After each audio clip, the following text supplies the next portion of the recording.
If he's all-powerful, then he has always been able to do absolutely anything, which means he could have removed these motives, thereby preventing these wars. If he's all-loving, then he must not want people to suffer needlessly, which would mean that he would have every reason to do precisely that. So why does war happen? Why do the motives for war remain? At this point I realized that a lot of the events in history made a lot more sense when one stops insisting on trying to reconcile them with an all-powerful, all-loving, all-knowing, involved being.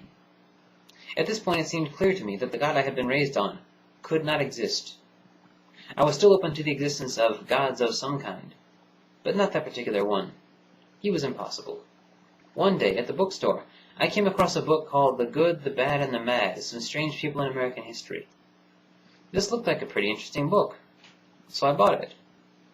Each chapter was dedicated to one particular historical figure. It's curious just how little I remember of it. But then one chapter talked about one of the people the book focused on crossing paths with Robert Ingersoll, the Great Agnostic. The Great Agnostic. Those were 3 words that leaped right out at me, and I was immediately compelled to hit the web and run a search for this fellow.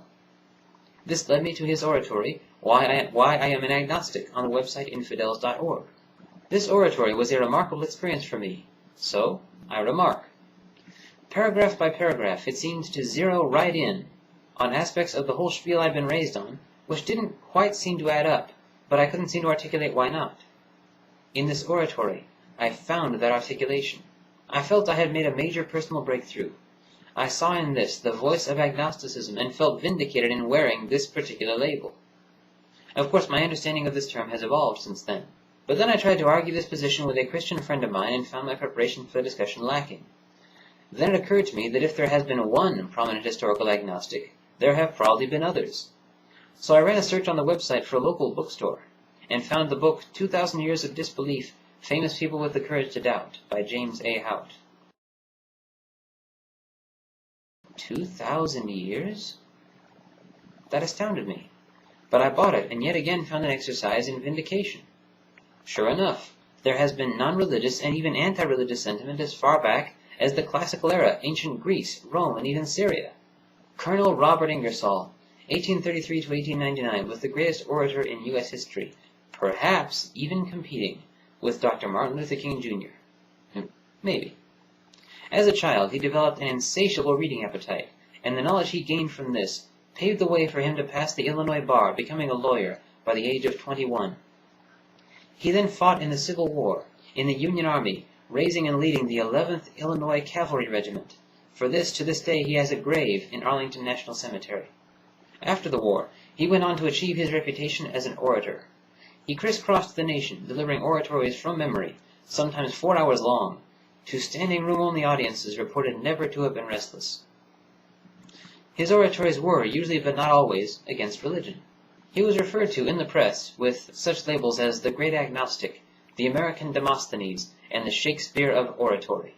At this point, I started finding myself much more prepared for my discussions with my Christian friend, especially when she tried to say that Einstein believed in a higher power.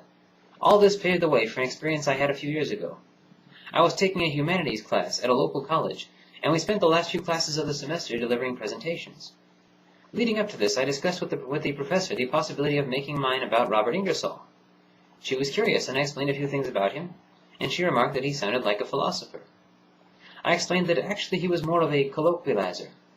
He was really good at taking very knotted, abstract, highly technical scientific and philosophical concepts and decoding them, and opening them up so that the general public could understand them. I told her about a discussion he once had with a group of Mormons. They asked what he thought about baptism. He replied, "I believe that, with soap, baptism is a good thing." But wait, I've kind of gotten ahead of myself here, so let me backtrack. In my beginning acquaintance with this historical figure, I came across his oratory Why I Am an Agnostic on the website infidels.org. This document spins off in a lot of different directions, but its main focus is his own deconversion. Now I had spent a lot of time throughout my life perceiving inconsistencies in the spiel I was being raised on. Of course, I had no readily available articulation for these inconsistencies, and I was trained not to be inquisitive, and subsequently not to seek out any such articulation. But when I read this oratory, there it was. There was the articulation I had been missing. Maybe not all of it, but enough to show me that these inconsistencies I believed I had perceived really did exist and really were explained in such clear language as to render them unmistakable. I wanted to know more. In my investigation, I came across the book 2,000 Years of Disbelief, Famous People with the Courage to Doubt. In the first chapter, the author explains that those with doubts about religion stand on the shoulders of giants. With a sense of excitement that seems to increase with each subsequent chapter, I realized just how true this was. But wait. Maybe some of the details here weren't quite accurate. So I decided to check it out, and I began with the chapters about John Adams and Thomas Jefferson. I found at the library a book chronicling the correspondence between the two and Abigail Adams. Each quote from that correspondence checked out. That was just the beginning. I randomly selected about a dozen events and quotes from this book and found independent verification for every last one of them. I can only conclude that if this book has any factual errors, they are a minuscule minority, which does not undermine the book's conclusions. For the presentation, I ended up making the subject the secular legacy. For it, I selected several figures from this book, borrowing mere quotes here and brief glimpses of history there. I talked briefly about things like the execution of Socrates, Thomas Jefferson's abridgment of the Bible and subsequent presidential victory, and Voltaire's ardent defense of Chevalier de la Barre. I delved into Lincoln's first defeat in his bid for Congress and his presidency during the Civil War, and the way the Bible was used in that war to justify both sides. I talked about Ingersoll's defense of Charles B. Reynolds against the charge of blasphemy in Boonton, New Jersey in 1887. I talked about Albert Einstein and his deconversion in the middle of puberty. I quoted from people like H.L. Mencken, Mary Ann Evans, Alexandre Dumas, Susan B. Anthony, Ralph Waldo Emerson, Kurt Vonnegut, and Woody Allen. But the really interesting part happened when I finished. One fellow sitting in the back of the room, a very bright, very religious fellow, got right to his feet as soon as I finished, practically stormed up to the front of the class, stood before me, as if to slap me with a glove, and demanded a copy of my speech. I only had one copy with me, but it was his for the asking. That was the last day of the semester, and I haven't seen him since. I also haven't taken any college classes since, but that's another matter. Shortly after that, it occurred to me to run a search on YouTube on the words atheist and atheism. I encountered this community, and was absolutely struck by the depth and breadth of its content.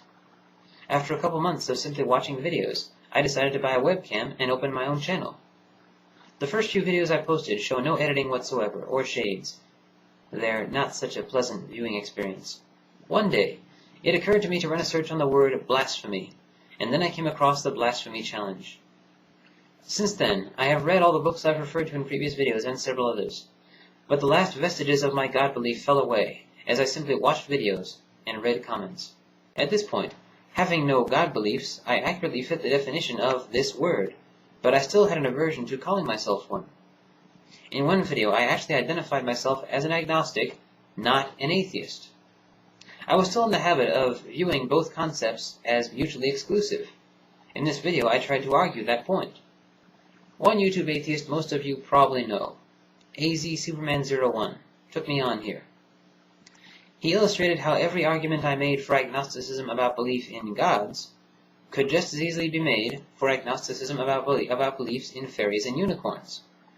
Now, I had encountered this argument before, but it hadn't sunk in, I suspect because I wasn't ready for it at the time. I tried to work the argument every which way I could think of, but over and over again he managed to work it the same way. It got to the point where I found that I could predict the argument he would use, but then I found that being able to do that didn't help me to counter that argument.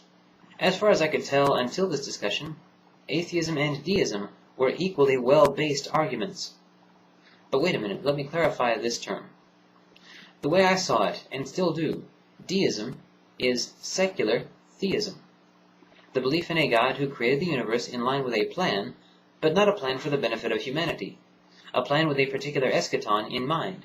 That is, I was open to the idea of a God who had designed the universe and set everything in motion with the intent of reaching a particular arrangement in the end, an end that would not happen until eons after our extinction.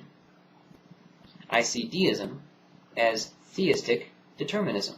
So because I was torn between atheism and this particular conceptualization of deism, I called myself an agnostic.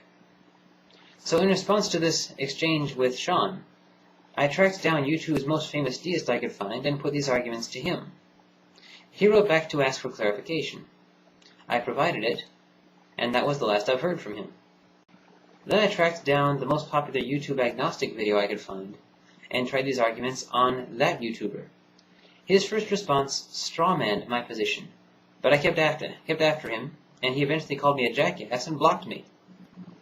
I could only conclude that deism has no counter for these arguments, and since my aversion to this label depended on this perception that it did, this aversion evaporated. And now, here I am. I wear this label proudly, and as they say, the rest is history.